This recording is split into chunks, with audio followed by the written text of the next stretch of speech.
Este es el podcast Café con Rosa Liarte. Un podcast donde hablamos de educación.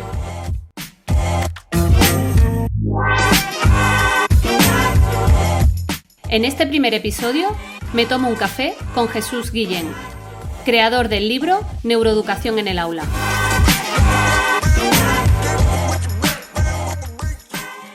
Bueno, pues comenzamos el primer podcast de Café con Rosa Liarte con un invitado muy especial que tenemos por aquí a Jesús Guillén.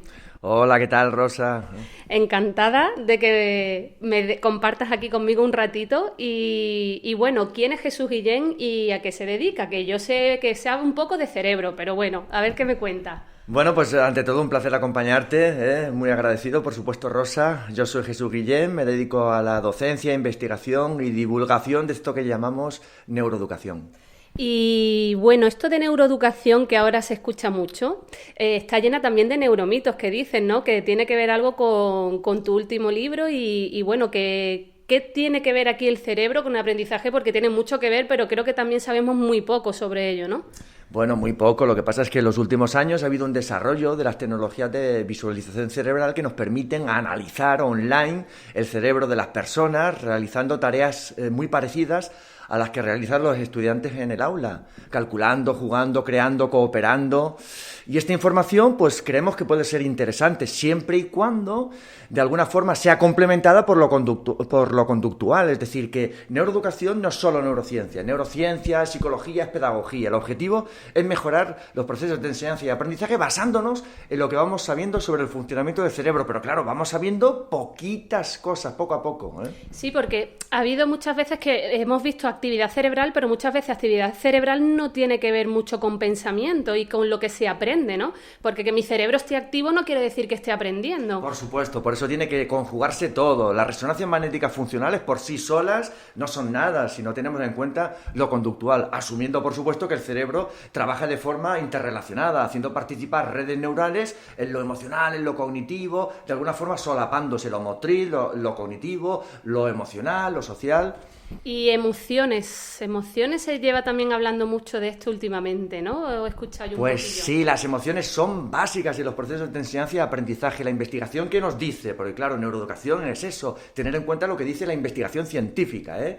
Pues nos dice lo siguiente, que cuando, por ejemplo, en tareas de laboratorio se muestran a los participantes imágenes que corresponden a contextos emocionales positivos o negativos, se activan regiones cerebrales diferentes. Ante los negativos se activa la amígdala, una región del cerebro que interviene en el procesamiento emocional, sobre todo ante situaciones de miedo y estrés. Pero ante contextos emocionales positivos se activa el hipocampo, una región del cerebro que interviene en los procesos de consolidación de las memorias, del aprendizaje. Y no solo eso, sino que los participantes recuerdan mejor la información, esa lista de palabras que tenían que recordar. Esto sugiere de alguna forma que los climas emocionales positivos facilitan el aprendizaje. Esto por una parte. Por otra parte, se ha visto que los buenos programas de educación emocional que permiten trabajar competencias socioemocionales básicas en los tiempos actuales, empatía, autocontrol, asertividad, resiliencia, pues realmente tiene una incidencia también en el aprendizaje. Es decir, que no solo mejoran estas competencias emocionales, sino también el rendimiento académico del alumnado. Y luego los estudios longitudinales también nos demuestran que hay factores relacionados con las emociones que son básicos en el aprendizaje. Por ejemplo, las expectativas. Tanto las expectativas del estudiante sobre su propia capacidad, condicionada por las experiencias previas que pueden ser positivas o negativas, como las expectativas del profesorado sobre la capacidad del alumnado, tienen una incidencia brutal sobre el aprendizaje del alumnado, sin olvidar que también se ha visto súper importante la cooperación entre el profesorado. Pero claro, cooperar es más que trabajar en equipo, porque tiene que haber un componente empático. Claro, yo siempre digo eso cuando doy las formaciones, porque hablamos de trabajo cooperativo con el alumnado, pero luego precisamente somos el profesorado el que no trabajamos en equipo, ¿no? Que nos cuesta mucho también, horarios, aquí hay muchas causas, no es que no queramos a veces también, pero es muy importante el trabajo en equipo, creo que es imprescindible también entre el profesorado. Yo cuando he trabajado en equipo con mis compañeros ha sido increíble lo que he conseguido y lo que hemos conseguido también con el alumnado, o sea, tenemos que tener un buen trabajo en equipo primero nosotros para conseguirlo con ellos, ¿no? Eso es súper importante y además lo confirma la investigación. Muchas veces estas investigaciones lo que hacen es confirmar lo que el buen profesorado intuía. Pero es bueno saber qué es lo que funciona y también por qué funciona, ahí entra la ciencia.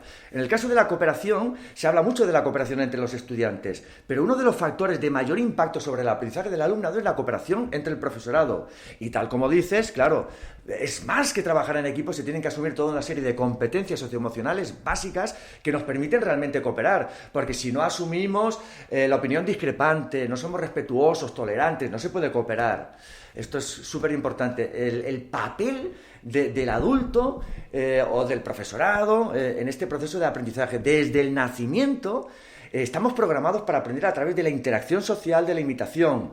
El bebé recién nacido, la mamá, el papá le saca la lengua y el bebé te saca la lengua. Aprendemos también mucho por imitación, ¿no? O sea, desde pequeños estamos aprendiendo por imitación. Súper importante, y esto ya se sabía en psicología hace mucho tiempo, el efecto Pigmalión. Cuando hace unos años se les presentaba a los participantes de los estudiantes, de los estudios, que eran estudiantes universitarios, vídeos de 30 segundos, donde aparecía un profesor que no conocían esos estudiantes, en 30 segundos se hacían una idea muy parecida a la que tenían otros estudiantes que llevaban 6 meses con ese profesor. Cuando se graba, por ejemplo, las clases, hay un momento crítico, que es cuando aparece el profe por el aula, cuando abre la puerta. ¿Qué se observa? Hay profesores que entran sonrientes, saludando, y otros resoplando, mirando para abajo. Hacen falta unos segundos para que nos hagamos una idea. Claro, yo creo que también las expectativas del profesorado sobre el alumnado son imprescindibles luego a la hora del trabajo. Hay mucha gente que me pregunta, ¿cómo consigues esto con tu alumnado? No, yo lo que intento es confiar en ellos, y creo que las expectativas tenemos que tenerlas altas con ellos para que ellos tengan confianza en sí mismos y trabajen, ¿no? Pues las investigaciones, Rosa, lo que hacen es confirmar estas ideas, es decir, el tema de las expectativas, todo lo relacionado con lo emocional, y esto tiene nombre, esto se llama mentalidad de crecimiento. Esto lo analizó una investigadora que se llama Carol Dweck.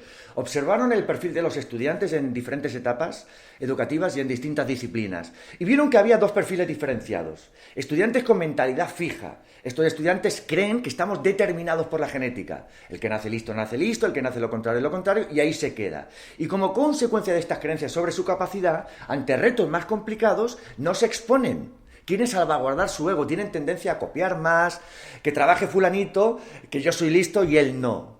A diferencia de otros estudiantes, vieron las investigadoras que tienen lo que se llama mentalidad de crecimiento. Estos estudiantes creen que podemos mejorar nuestras capacidades, habilidades, a través de escuchar buenos consejos de los profes, de las familias, de los educadores. Ellos creen que podemos mejorar a través del esfuerzo, la dedicación, y ante retos más complicados son más perseverantes, más resilientes y obtienen mejores resultados académicos en promedio que los otros. Claro, la pregunta que nos planteamos es ¿y qué podemos hacer para generar mentalidad de crecimiento en el aula, en la escuela o en la familia? Día a día. Pues se han visto cosas importantes. Se ha visto, por ejemplo, la importancia de asumir con naturalidad el error. Una frase que a veces no se entiende bien, ¿no? Porque claro, si por ejemplo el estudiante te sale a la pizarra, te hace algo que tú crees que es erróneo, muchas veces se lo tachamos. Claro, no, eso no es asumir el error como parte del aprendizaje. Es mejor dejar eso que ha hecho y compararlo con la otra opción. Luego también se ha visto que es súper importante elogiarles a los estudiantes, no por la capacidad, sino por el esfuerzo. Lo has hecho bien porque lo has trabajado bien, no porque eres muy listo. El eres muy listo que se va generando desde el contexto familiar, desde que son pequeñitos, genera mentalidad fija. ¡Ay, mi niña, mi niño, qué bien que lo hace todo! El chaval interioriza, soy listo, soy listo, soy listo. Y claro, ante retos complicados no se quiere exponer. Y otra cuestión también directamente vinculada es el tema de las etiquetas, los estereotipos, que no están en consonancia con lo que sabemos sobre el funcionamiento del cerebro. El cerebro es tremendamente plástico, cambiando continuamente, reorganizándose a nivel funcional y estructural. Fíjate lo que me dijo un niño de 8 años. Con 8 años. A mí siempre se me dieron mal las matemáticas. ¿Cómo? ¿Con 8 años? Pues lo tenía claro, asumido, es común. Pero esta ya fue tremenda. Una mamá se acercó y me dijo, la maestra ha dicho de mi hija que tiene 4 añitos que nunca irá a la universidad. Ojo, porque aprender puede ser complicado, pero desaprender cuando se han formado conexiones rígidas, sobre todo en situaciones de miedo, estrés prolongado, trauma, es complicado. Y nosotros los adultos también tenemos muchos esquemas mentales arraigados. Se ha visto que cuando tu hijo, tu hija se acerca con toda la ilusión del mundo con esa aplicación de matemáticas y te pregunta, oye mamá, mira esta aplicación, y tú le dices, uy, no me preguntes nada sobre matemáticas, que yo era malísima. Claro, estás generando lo que se llama mentalidad fija, asumiendo, por supuesto, de que no siempre mostramos mentalidad de crecimiento, en algunas situaciones también podemos mostrar lo contrario. Y Yo una cosa que aprecio últimamente y me pasa con mi alumnado es la paciencia. Se pierde la paciencia. Tú has hablado de perseverancia, pero la perseverancia creo que va con paciencia. Yo, antes de dedicarme a la educación, me he dedicado al deporte, al patinaje artístico, y la perseverancia la he vivido, ¿no? El caerme una tras otra para conseguir un salto o una pirueta. Pero yo lo que veo en las generaciones que me están llegando al aula es que no tienen paciencia. O sea, es que es bestial. O sea, no tienen espera para nada. ¿Qué sucede? Porque, claro, generación del ya, lo tengo todo al instante, ¿no? Internet. Entonces, esa paciencia, ¿qué hacemos con ella? Bueno, está claro que los nuevos tiempos son los que son, ¿eh? Los recursos digitales pues nos pueden ayudar a un montón de tareas, pero también están modificando el cerebro, en algunas cosas para bien, en otras para no tan bien, no todo es blanco o negro. Lo que sí que se está viendo es que la esencia de los buenos programas de educación emocional tiene nombre y apellidos, se llama funciones ejecutivas del cerebro. Las funciones ejecutivas del cerebro son las que nos permiten planificar, controlarnos, tomar buenas decisiones, están vinculadas a la atención, a la memoria, al autocontrol. En neurociencia se habla de 3 principales. La primera es memoria de trabajo, una memoria que utilizamos, por ejemplo, al conversar online, almacenando y manipulando pequeñas cantidades de información en breves periodos de tiempo. La segunda es el control inhibitorio, inhibición de los impulsos cuando se requiere, Y la tercera es lo que se llama la flexibilidad cognitiva, que nos permite adaptarnos a tareas novedosas.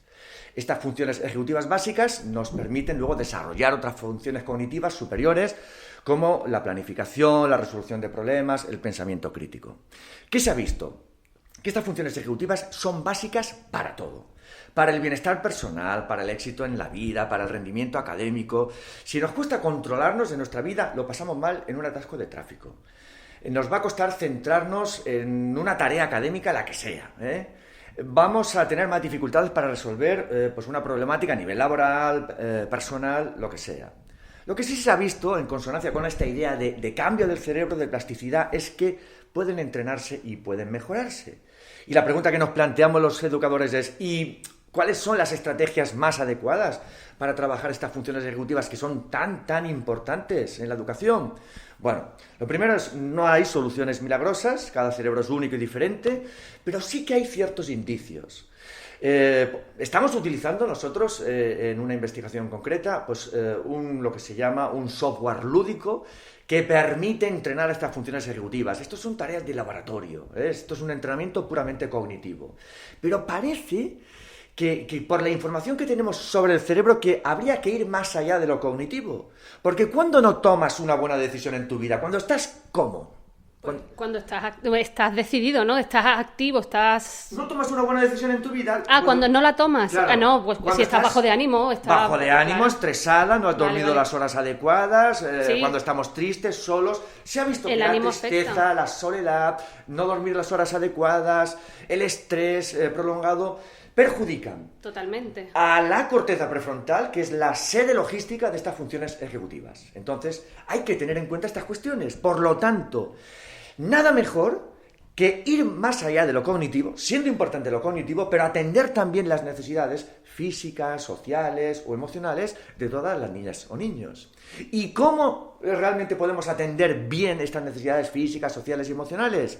Pues se ha visto que a través, por ejemplo, de lo lúdico, del movimiento, de las actividades artísticas, de las buenas estrategias emocionales, es decir, que tanto el juego, me da igual que sea un juego de bloques, donde el chaval está centrado en lo que realmente está realizando, como el deporte, sobre todo los de equipo, donde estamos tomando decisiones en situaciones de incertidumbre, como los buenos programas de educación emocional que nos dan estrategias para afrontar estas situaciones, para trabajar la resiliencia, etcétera, etcétera, como por ejemplo la educación artística, todas las variedades artísticas son fantásticas para trabajar estas funciones ejecutivas del cerebro. Y la asertividad también importante, ¿no? Todo, son competencias. Los buenos programas de educación emocional trabajan estas competencias y subcompetencias que son básicas en los tiempos actuales. Pero esto, claro, requiere replantearse o de alguna forma plantearse qué es lo importante en la educación. Entonces, para mí lo importante de la educación son las personas. Cuando hablamos de neuroeducación siempre es un aprendizaje desde y para la vida. Y en consonancia con esto, con lo que comentamos, en relación con lo que comentábamos al principio, neuroeducación es más que contar historias. Las contamos, por supuesto, hay que conocer las evidencias empíricas y buscar las aplicaciones prácticas en el aula o en cualquier otro contexto educativo. Más que contar historias es vivirlas y ahí aparece nuestro ejemplo como adultos. Por lo tanto, sí, se habla de estas estrategias para trabajar las funciones ejecutivas o cualquier competencia o subcompetencia emocional, pero hay algo que es básico y volvemos a ello, que es nuestro ejemplo. Si los pequeños, nuestros hijos, nuestros estudiantes, no nos ven que nos centramos en las tareas, no somos respetuosos cuando nos hacen una crítica, no somos capaces de controlarnos ante situaciones un poquito estresantes, no están viendo un buen ejemplo de funcionamiento ejecutivo, por lo tanto, eso realmente repercutirá de forma negativa en su desarrollo o funcionamiento. En el futuro. Sí. Y mira, con respecto a la memoria, últimamente ya me ha pasado, yo doy muchísimas formaciones de metodologías activas, hago proyectos en clase, pero yo también comento que mi alumnado hace exámenes, ¿no? Y hay una corriente, ¿no?, anti-exámenes, que sí, a mí me da muchísima rabia corregirlo, pero yo por otra parte opino que también hay que trabajar la memoria en parte, que quizás no es algo con lo que se aprenda totalmente para el día a día, pero creo que hay que trabajarla. Entonces, ¿qué opinas de esto? Porque hay una gran corriente eso de, no, exámenes no, yo ya no hago exámenes, y yo opino que creo que yo por ejemplo hago una mezcla de metodologías activas con que mi alumnado también haga exámenes, porque se tiene que presentar el día de mañana una selectividad o unas oposiciones como me presenté yo. Entonces también detecto eso, que los niños son un poco doris, ¿no? O sea, cada vez recuerdan menos. Antes recordaban 1000 cosas y ahora a día de hoy menos, y a mí eso me preocupa, el tema memoria, memorización, exámenes. ¿Qué opinas tú de eso? A ver, no todo es blanco o negro. Cuando hablamos de memoria, ¿a qué nos referimos? Está todo ligado. Lo que se ha visto es que es súper importante despertar las emociones para así facilitar la atención. Cuando estamos atentos, podemos hacer un uso adecuado de la memoria y así aprender. Pero cuando hablamos de memoria, ¿a qué nos referimos? ¿Aprendemos de la misma forma a resolver problemas matemáticos que a escribir o a tocar la guitarra? No. Porque existen diferentes tipos de memoria, que hay que conocerlos, que activan regiones concretas del cerebro y que de alguna forma requieren estrategias diferentes. Yo como aprendo a escribir, a tocar la guitarra, a montar en bicicleta, practicando, repitiendo la acción. Eso es una memoria implícita, asociada a los hábitos. Ahí intervienen regiones subcorticales. Es un aprendizaje inconsciente. He aprendido a montar en bicicleta. No me preguntes cómo he aprendido, a través de la repetición de la acción motora, pero he aprendido. Pero claro, te llevas estas estrategias, la simple repetición, a otro tipo de tareas, como la resolución de problemas matemáticos, y te cargas al personal. ¿Por qué? Porque ahí intervienen otras regiones, otra memoria. Es lo que se llama la memoria explícita, que es consciente, asociada a sucesos autobiográficos, a hechos concretos, etcétera, etcétera. A corto plazo interviene la corteza prefrontal, almacenando, manipulando pequeñas cantidades de información. Se lleva la información al hipocampo para almacenarse, consolidarse, y es durante el sueño, muy importante, donde se van sedimentando los diferentes recuerdos en las distintas partes de la corteza cerebral. Entonces, claro, en la memoria explícita, la práctica sí es importante porque aprendemos a través de la práctica, el aprendizaje requiere esfuerzo, pero claro, ahí ya se requiere algo más, algo diferente a la repetición. Se requiere un enfoque relacional, asociativo, reflexión crítica, etcétera, etcétera. Desde la investigación lo que se ha visto es que existen diferentes técnicas de estudio y aprendizaje que son o facilitan mejor el aprendizaje que no las que suelen utilizar los estudiantes. Los estudiantes suelen hacer lo que hacíamos nosotros, que es releer, reestudiar. Y ahora iremos con lo de los exámenes, Parece que no es la mejor estrategia releer y reestudiar porque se crean ilusiones de competencia. A corto plazo tú crees que has almacenado esa información en la memoria a largo plazo, pero no queda consolidada. Muchas veces nos dicen los chavales, uy, es que se me ha olvidado, me he quedado en blanco. Bueno, han podido pasar dos cosas, o realmente no se ha consolidado esa información, o no tenemos acceso directo a esa información estando consolidada, que a veces necesitamos pues ese gatillo para llegar a esa información. Pueden pasar las dos situaciones. ¿Cuáles son las técnicas de estudio y aprendizaje más potentes? Hay varias. Por ejemplo, se ha visto una muy sencilla, es la práctica espaciada. Es decir, en lugar de estudiar 2 horas el día anterior de una prueba importante, mejor 1 hora un día y otra hora otro, espaciar el aprendizaje. Otra es lo que se conoce como, y ahí lo vinculamos a los exámenes, la práctica del recuerdo. Me explico. Cuando intentamos recordar la información más significativa, lo que hemos analizado, estudiado, este esfuerzo por recordar incide positivamente en el aprendizaje. No estoy hablando de exámenes como herramienta de calificación. Estoy hablando de que, por ejemplo, la profesora, el profesor, identifica las cosas importantes que ha trabajado en el aula. Y al final de la clase crea un cuestionario con recursos digitales o sin. Y este esfuerzo por recordar a través de estas preguntas esa información que han trabajado, tiene una incidencia positiva en el aprendizaje. Por lo tanto, el tema no es el examen, el tema es diversificar, y esto también se está viendo en la investigación, los procesos de evaluación, huir de esa idea de evaluación como calificación y diversificarlos. Y ahí eso es importante en cualquier etapa educativa. Eso no quiere decir que no haya que hacer exámenes, sí. El examen es una herramienta que puede ser útil, pero una herramienta más, claro. De evaluación, como y eso en cualquier etapa educativa. Con universitarios, claro, les pedimos determinado tipo de proyectos. Tenemos muy en cuenta la autoevaluación del estudiante. Pero claro, como son proyectos cooperativos, tenemos en cuenta también la coevaluación del resto de estudiantes. Nosotros, como guías, les suministramos el feedback correspondiente. El feedback se ha visto que es también muy potente, muy importante. ¿Y cómo se lo suministramos? Primero, identificando las cosas buenas que se han hecho y luego las cosas que se pueden mejorar. Y a partir de ahí, pues vamos generando, porque muchas veces los profes nos dicen, es que nos obligan a dar esta nota, tal. Claro, no es la mejor estrategia, pero ¿qué es lo que ocurre? Que si nos restringimos solo al examen, la información es que ahí está el problema. Sesgada. Entonces, ese es el problema no es el examen. Es que solo calificamos con el examen. Porque yo ahora, aunque esté con adultos, estuve muchos años con adolescentes y, por ejemplo, en el contexto de física del bachillerato, había algún trimestre que no hacíamos exámenes, estábamos en el laboratorio, la mayor parte de las clases, hacíamos los proyectos correspondientes vinculados, pero otras veces sí que hacíamos exámenes y realmente, pues... Sí, yo es lo que hago, ¿no? Hacen proyectos, pero luego también hacen un examen y no toda la calificación va al examen, claro está. Es que no es lo mismo evaluar que calificar. Y claro, ahí es donde viene la duda, porque creo que tampoco es rechazarlos, porque en nuestra vida no los vamos a encontrar, ¿no? Entonces creo que lo que tenemos que hacer es una mezcla de ambas cosas. Y bueno, yo creo que con todo esto nos has dado una vuelta al cerebro. No sé si nos quieres aclarar alguna cosilla. Muchísimas cosas. A ver, sobre el cerebro hay muchísimo. De hecho, hay características que son muy importantes y todas tienen implicaciones educativas. Los cerebros, ¿cómo son? Como los rostros, únicos y singulares. Y no solo eso, sino que cuando se analizan los escáneres cerebrales, prácticamente el 90% de los cerebros presentan anomalías. Es decir, que lo del cerebro normal es un mito y lo que prevalece a nivel cerebral, que es la diversidad, la diferencia. ¿Cuáles son las estrategias más adecuadas? No hay soluciones únicas, pero hasta que no cambiemos el tema de la evaluación, no sirve el cambiar la metodología si dejamos la evaluación igual. Y también se ha visto que los buenos proyectos educativos funcionan. Parece que no todos funcionan, Porque si no se tienen en cuenta los conocimientos previos del alumnado, si no se clarifican los objetivos de aprendizaje, si el profesorado no está formado en este tipo de metodologías, si no son proyectos de verdad, guiados a través de una pregunta abierta donde se trabaja contenido significativo, etcétera, etcétera, no.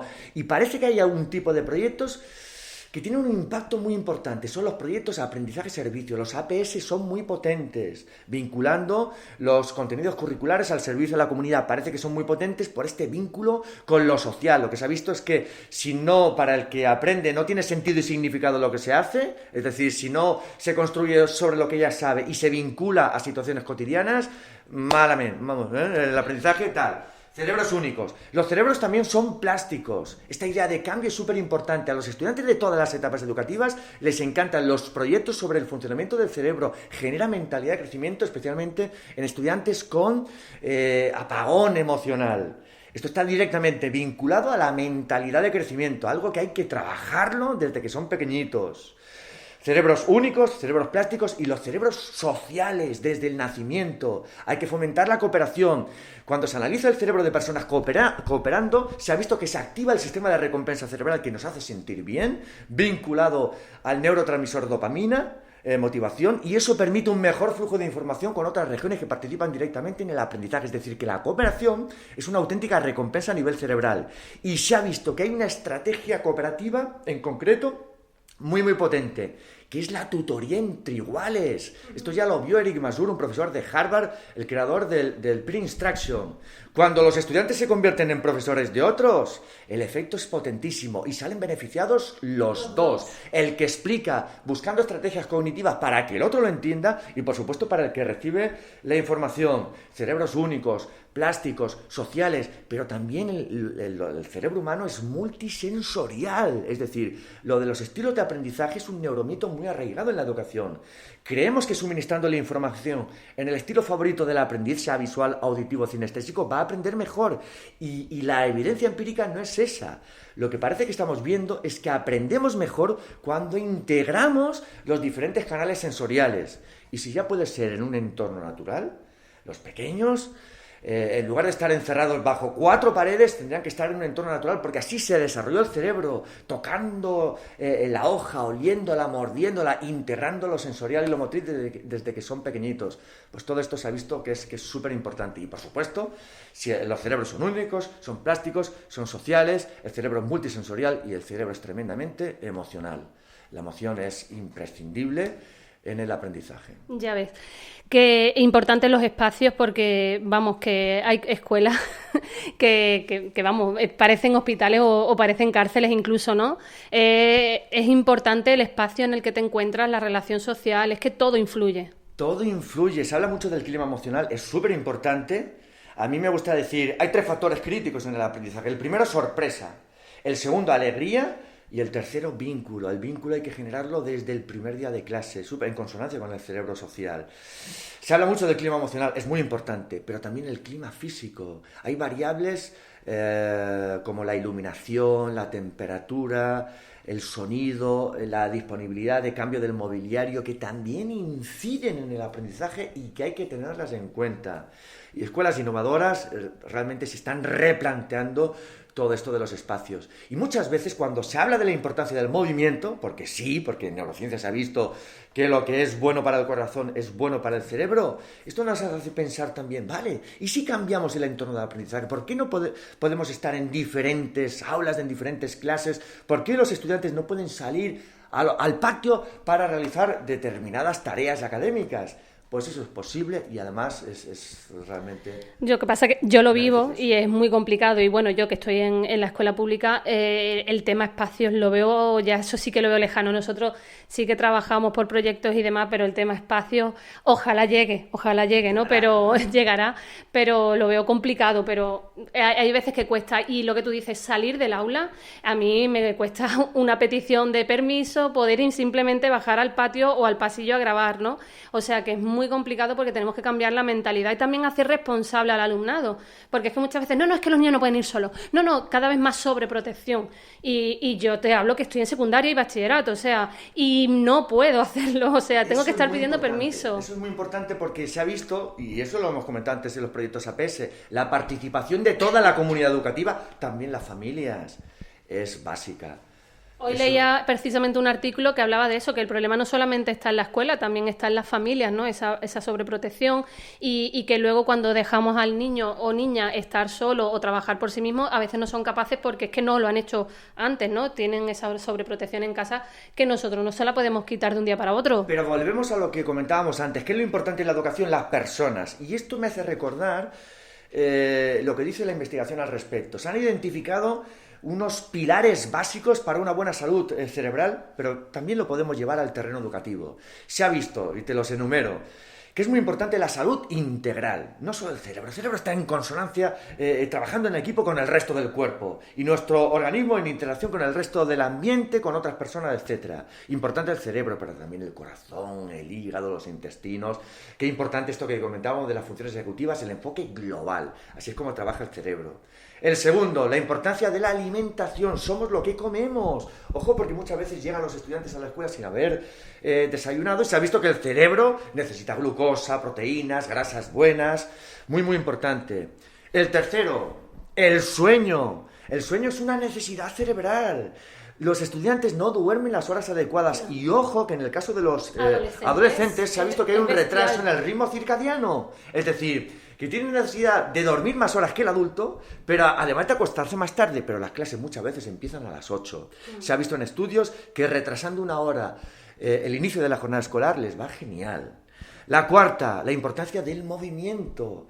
Al movernos, al realizar actividad física, no solo se liberan neurotransmisores básicos en procesos atencionales, serotonina, dopamina, etcétera, sino que se liberan toda una serie de moléculas que participan en procesos neuronales básicos en el aprendizaje.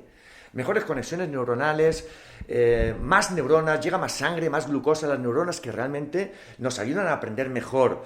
En investigaciones se ha visto que cuando se inicia la jornada con 15 minutos de actividad aeróbica o juegos activos que eligen los propios estudiantes, esto tiene un impacto positivo sobre su aprendizaje, mejoran realmente los recursos atencionales. Quinta, ya llevamos 4, la primera la salud integral, la segunda la alimentación, tercera sueño, cuarta el ejercicio, quinta los retos mentales, los retos cognitivos. El cerebro necesita retos, por eso es tan importante el juego, donde confluyen placer, emociones, recompensa, pero también los buenos proyectos educativos. La sexta es la socialización, qué importante, cerebro social desde el nacimiento, programados para eso, interactuar. Cooperación requiere educación emocional, lo hemos comentado antes. Qué importante es la tutoría entre iguales, qué importante es que cooperen estudiantes de distintas etapas educativas, qué importante que el profesorado coopere. Y el séptimo, y quizás más importante, es el significado, el sentido que o bien le damos a la vida o bien se lo damos a la educación. Y ahí nos lo hicieron entender muy bien las monjas que participaron en el famoso estudio longitudinal de Snowdon. Eran monjas que vivían en el mismo contexto, comían lo mismo, seguían los mismos hábitos. ¿Qué vieron los investigadores? Que las monjas que vivían más años tenían algo en común. Y es que cuando hicieron el voto manifestaron más emociones positivas, les gustaba más lo que hacía, es decir, tenían una actitud ante la vida más positiva. Y eso en promedio les hacía vivir más años. No solo eso, sino que cuando analizaron sus cerebros, vieron que estas monjas tenían esas placas amiloideas, porque eran muy longevas, típicas de enfermedades neurodegenerativas como el Alzheimer, pero no manifestaban la enfermedad a nivel conductual.